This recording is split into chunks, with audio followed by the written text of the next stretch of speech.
Voyageons à Rome aujourd'hui, quelques années après la mort de Jésus-Christ. Le bruit est assourdissant.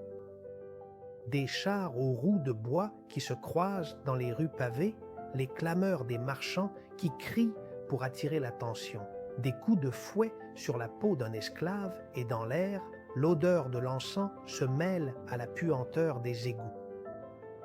Le monde, à cette époque, est régi par le soleil, les lunes et les caprices de Néron, l'empereur. Le peuple, pendant ce temps, est diverti par des jeux de gladiateurs. Les héros qui les annoncent crient « Du sang neuf dans l'arène ». Et ce qui pour toi aujourd'hui semble une injustice était la base du système. Ce que tu pourrais aujourd'hui appeler des tragédies était leur spectacle. Au milieu de ce chaos, de cette brutalité et de cette opulence démesurée, vivait un homme qui pensait d'une manière très différente des autres. Il était né à une extrémité de l'Empire, à Cordoue, en Hispanie, et il s'appelait Lucius Annaeus Seneca. Il était philosophe, dramaturge, homme politique et tuteur de l'empereur. Il jouissait d'une vie sans problème matériel, il était célèbre, il était influent, et pourtant, ce qu'il appréciait le plus, c'était le silence intérieur. De manière constante, il se demandait comment peut-on vivre une vie digne quand tout et tous ceux qui t'entourent, dans une tentative insensée d'offrir de la splendeur, s'acharnent à l'empêcher. Tandis que l'Empire romain s'étendait lentement par le biais de guerres, il écrivait « Il n'y a pas de chemin facile de la terre jusqu'aux étoiles ». Il réfléchissait à la brièveté de la vie, au temps et à la manière dont il nous échappe dans des conversations futiles, en nourrissant des ambitions qui nous usent ou dans une précipitation qui nous vole notre paix. Vivre trop vite, c'est mourir plus tôt. Et ce n'est pas simplement une métaphore. Il le disait comme quelqu'un qui a vu de très près comment l'âme, peu à peu, se fane et s'affaiblit lorsque le corps court sans avoir de direction claire. Sénèque observa attentivement les hommes les plus puissants de la ville de Rome et comprit qu'ils n'étaient pas libres, mais esclaves de leurs propres urgences. Dans une de ses lettres à Lucilius, il écrivait « Ce n'est pas que nous ayons beaucoup de temps, c'est que nous le gaspillons. » Une grande partie de ses propos reste encore d'actualité, même 2000 ans plus tard. Alors que le feu de l'Empire commençait à tout consumer, Sénèque prônait la vertu précieuse de l'équilibre et de la tempérance. Il comprenait que la véritable grandeur ne réside pas dans la conquête de territoire, mais dans la maîtrise de soi-même. Il disait « Le sage ne cherche pas à prolonger sa vie, il cherche à l'approfondir chaque jour. » Sénèque s'efforçait de gouverner par la philosophie et invitait à réfléchir à la manière dont l'homme devait s'élever au-dessus de l'opulence. Il était un marginal à son époque. Et c'est peut-être pourquoi son enseignement principal demeure pertinent aujourd'hui. Prenez vos distances avec toute cette folie extérieure qui vous entoure. 100 ans plus tard, Rome n'était plus la même. L'Empire était devenu lourd, plein d'intrigues, ses frontières étaient menacées et, surtout, les cœurs étaient lassés des plaisirs et d'opulence. C'est dans ce contexte qu'apparut Marc Aurèle, un empereur qui ne désirait pas le pouvoir, mais l'acceptait comme un devoir. Son principal enseignement serait comment lutter contre la folie intérieure.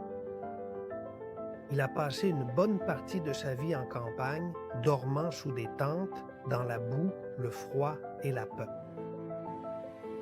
Autour de lui, il n'y avait que la guerre, le tumulte des batailles et le fracas des armes. Il était soldat. Pourtant, au fond de lui, il recherchait profondément le silence et écrivait la nuit à la lueur d'une lampe à pétrole, non pour les autres, mais pour lui-même, pour apaiser ses pensées. Ces pages, écrites sans intention de publication, allaient devenir l'un des textes les plus sages et les plus admirés de l'histoire de l'humanité. Ses méditations. Il disait peu de choses, car c'est lorsque ce que l'homme demande pour vivre heureux appartient au Dieu de le lui donner qu'il n'a besoin de rien pour son bonheur. Ainsi résumait-il sa philosophie. Il ne parlait ni de morale, ni d'apparence. Il comprenait, comme Sénèque, que la seule tâche de l'être humain est d'être un homme bon. Il parlait de la cohérence entre ce que l'on pense, ce que l'on dit et ce que l'on fait. Et en tant qu'homme et général de ses armées, la pensée de savoir comment il pouvait être un homme bon alors qu'il devait envoyer des milliers d'hommes à la mort le torturait. Son âme était profondément épuisée, mais il comprenait une chose absolument essentielle. On ne peut pas gouverner les autres si l'on n'est pas capable de se gouverner soi-même. Et il disait: ne perds plus de temps à débattre de ce que doit véritablement être un homme bon. Sois-en un, tout simplement. Chaque jour, il écrivait pour rester calme, pour se rappeler ce qui comptait vraiment. Il disait: l'âme se teint de la couleur de ses pensées. Et il ajoutait: tu as du pouvoir sur ton esprit, pas sur les événements. Comprends-le, et tu trouveras la force. En d'autres termes, tu ne contrôles pas le monde, mais tu peux contrôler la façon dont tu le regardes. Son empire pouvait brûler, mais son esprit restait debout. Pendant que ses armées brandissaient des épées, lui, il brandissait une idée. Le véritable ennemi n'est pas à l'extérieur, mais à l'intérieur de nous. La paix que nous cherchons dans le monde commence par une bataille intérieure, celle qui consiste à maîtriser nos pulsions, nos jugements et nos émotions. Et sur ce point, Marc Aurèle et Sénèque furent des frères sans même s'être connus. L'un parlait depuis la réflexion et l'autre depuis l'action. Mais tous deux partageaient une certitude. Tu ne contrôles pas le monde. Tu contrôles la façon dont tu le regardes. La seule province gouvernable est ton esprit. Celui qui se conquiert lui-même remporte toutes les guerres. Cependant, si tu n'apprends pas à te gouverner, qu'importe que tu conquières le monde, que tu sois le plus puissant ou le plus populaire. Qu'importe. Nous vivons à une époque où tout semble urgent, tout. Chaque son est une alerte, chaque message exige une réponse et chaque jour commence comme une course. Et curieusement, c'est une course que personne ne se souvient avoir décidé de commencer. On nous apprend à vivre à toute vitesse, à être en compétition, à nous comparer, à remplir le temps comme si c'était un ennemi. Mais personne ne nous apprend à nous arrêter. On nous dit que le succès, c'est de courir, mais vers où? La précipitation est presque une anesthésie.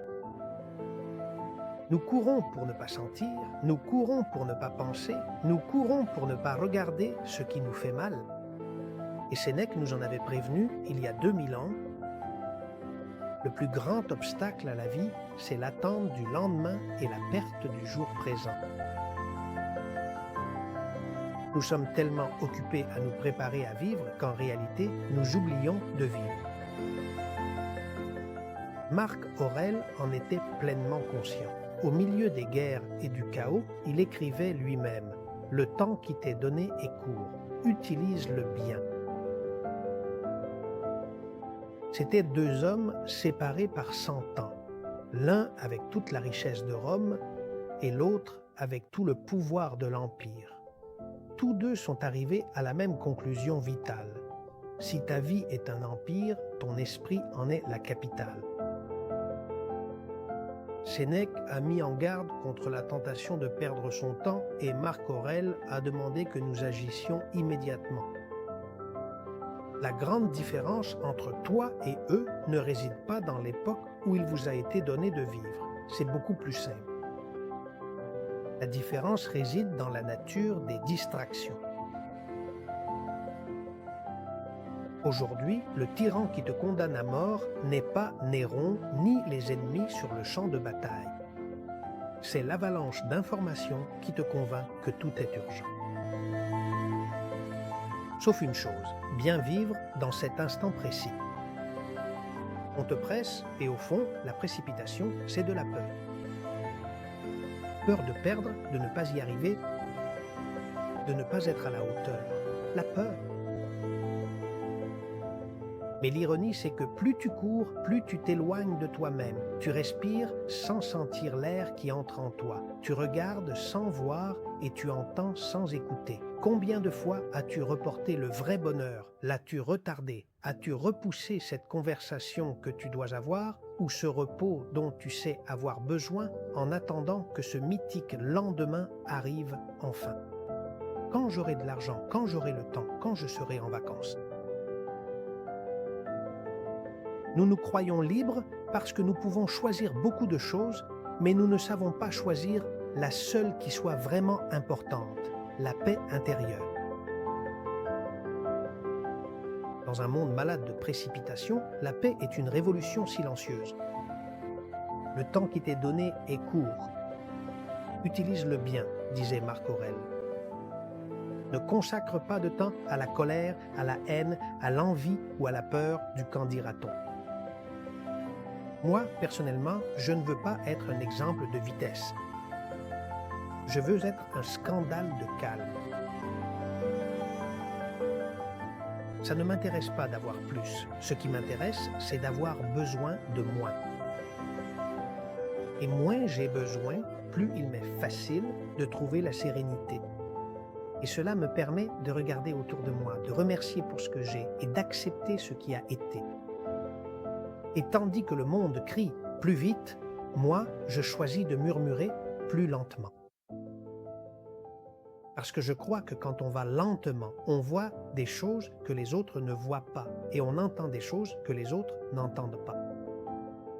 Et tu découvres que l'essentiel a toujours été là à t'attendre. La lenteur n'est pas une faiblesse, c'est de la maîtrise, du contrôle. Et quand tu commenceras à la pratiquer, ce sera alors et seulement alors que tu comprendras que vivre vite, c'est mourir plus tôt.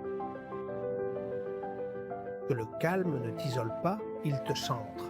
Et que le temps ne t'échappe pas, il te concentre. Quand tu apprends à t'arrêter, la première chose que tu découvres, c'est que le monde ne s'écroule pas. Peu après, tu découvres que tu t'es retrouvé et finalement que tu peux choisir. Depuis les forums de la Rome impériale, Sénèque te crie d'arrêter d'attendre demain et d'arrêter de gaspiller le jour présent. Depuis les tentes fraîches et froides de campagne, Marc Aurèle te dit d'utiliser ton temps à bon escient.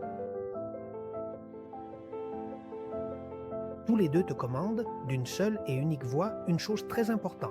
Apprends à te gouverner toi-même à chaque instant de ta vie. Contrôle tout ce que tu peux contrôler, ton discernement, ta propre réaction et ton action.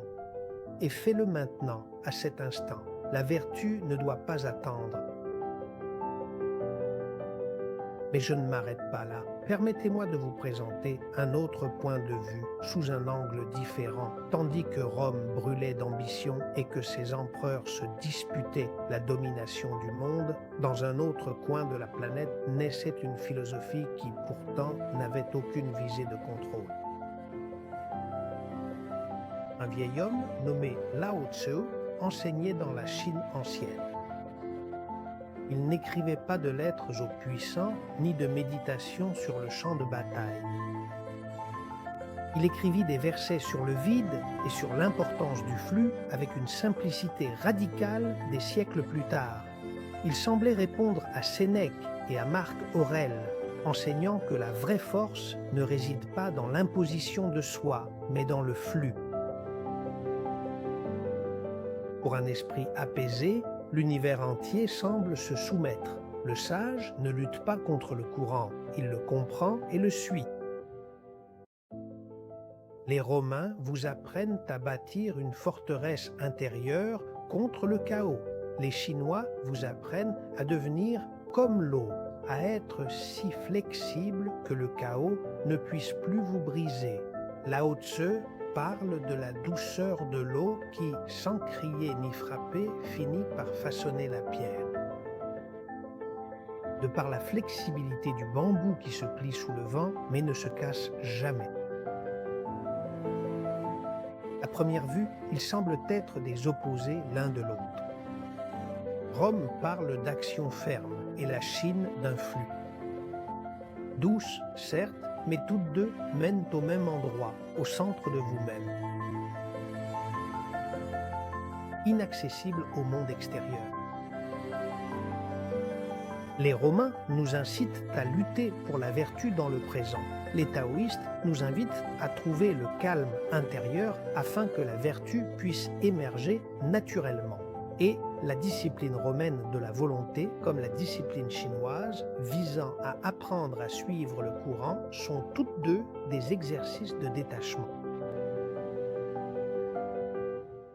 Sénèque vous invite à renoncer aux espoirs inutiles et Lao Tse vous invite à renoncer à une force inutile. Le destin de l'homme ne réside pas dans la conquête, mais dans la maîtrise de sa propre âme. Et pour y parvenir, il te faut le silence. La quiétude intérieure, le silence intérieur, est le véritable centre du pouvoir humain. On nous apprend parfois que le calme est passivité, ou que s'arrêter, c'est perdre son temps, que réfléchir, c'est douter excessivement. Mais c'est tout le contraire. Réfléchir, c'est retrouver la clarté. C'est seulement depuis la quiétude et le silence intérieur que tu trouveras la clarté et que tu pourras commencer à douter. Et douter, c'est le premier pas vers la sagesse. Il te faut le silence face au courant d'urgence numérique d'aujourd'hui. Il n'y a que de l'anxiété. Toi, pense à bien utiliser ton temps et à cesser de lutter contre lui. Il n'y a pas de plus grande rareté que de vivre en paix. Être calme aujourd'hui n'est pas un caprice, c'est en fait l'acte de rébellion le plus grand que tu puisses entreprendre. Nous vivons assiégés, entourés d'une multitude de stimuli différents qui rivalisent pour occuper ton esprit et exigent ton attention. Nous vivons dans un monde qui te crie que le silence est vide et que la lenteur est une faiblesse. Mensonge! C'est un mensonge. Le silence n'est pas vide. Le silence est l'endroit où ton âme respire enfin. Sénèque le savait et cherchait à le transmettre au palais. Et Marc Aurèle l'a compris alors qu'il gelait à la frontière. Lao Tse l'a ressenti en méditant sous un arbre. Avec des langues différentes, les trois te donnent le même ordre. Le véritable pouvoir ne consiste pas à dominer le monde, mais à dominer ton propre esprit. Le monde veut t'entraîner, il te veut dans son courant, il te veut réactif et il te veut sans réfléchir. Et parfois, le plus fort, c'est de ne pas se laisser entraîner, de rester immobile. C'est peut-être la leçon qui nous manque aujourd'hui. Recherchez le silence, apprenez à penser. Avant de répondre, prenez votre temps pour bien discerner le chemin, respirez profondément avant de vous décider. Et il ne s'agit pas de vous isoler, mais de réapparaître plus conscient. C'est ce qui vous distinguera sans aucun doute dans un monde qui court sans savoir où il va. Être différent, c'est commencer à être libre. Quel bonheur rare que de rechercher le silence. La grande leçon de ce voyage antique ne se trouve ni à Rome ni en Chine. Elle est en vous, dans le recoin le plus intime de votre esprit, là où personne ne peut vous voir. et c'est dans la qualité de cet instant précis, votre respiration, vos pensées, vos relations avec autrui, que réside votre capacité à agir, même lorsque le monde vous presse de fuir. Sénèque, Marc Aurèle et Lao Tse ne se sont jamais rencontrés, mais leur message final résonne comme un cri de ralliement. La paix ne se cherche pas à l'extérieur, elle se cultive à l'intérieur. La sérénité n'est pas un don du destin, mais la discipline la plus exigeante de l'âme. Souvenez-vous de ce que l'empereur a écrit dans son carnet. Le bonheur de votre vie dépend de la qualité de vos pensées. Et Sénèque s'écria « Nul n'est libre, celui qui est esclave de ses désirs ». Aujourd'hui, je vous ajoute une dernière pièce.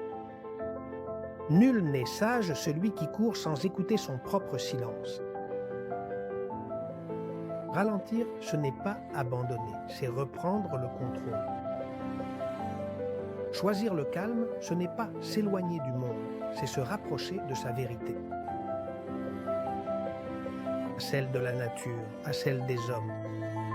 Et Anna, le bruit cherche à s'imposer et à te vider, tandis que le silence s'offre à toi pour te remplir. Et c'est dans cette offrande précieuse que réside toute sa force. C'est pourquoi, dans un monde malade de vitesse et d'agitation, la lenteur et le calme intérieur sont véritablement votre meilleur remède. Ne cherchez pas à avoir toujours plus, mais à avoir moins, car moins vous avez besoin pour être en paix avec vous-même. Plus vous êtes libre, plus votre esprit s'allège. Le message de ce cheminement n'est pas simplement ancien, il est urgent, il est essentiel. Aujourd'hui, je vous invite sincèrement à commencer votre révolution silencieuse, celle de votre transformation totale et profonde. Respirez profondément, rendez grâce, lâchez prise, vivez sans hâte et savourez chaque instant précieux. Vis en donnant à ton âme la place unique, précieuse et essentielle que tu sais, au plus profond de toi-même, être véritablement la sienne. Ferme doucement les yeux, ne serait-ce que pour quelques courtes secondes, et écoute attentivement. En silence, dans le calme le plus total. Si tu le laisses vraiment entrer, il te dira quelque chose d'important, quelque chose que les sages, les anciens, savaient déjà il y a de nombreux siècles. L'univers tout entier, dans son immensité, se rend à un esprit en paix, serein et tranquille. En avant petit à petit, toujours en avant.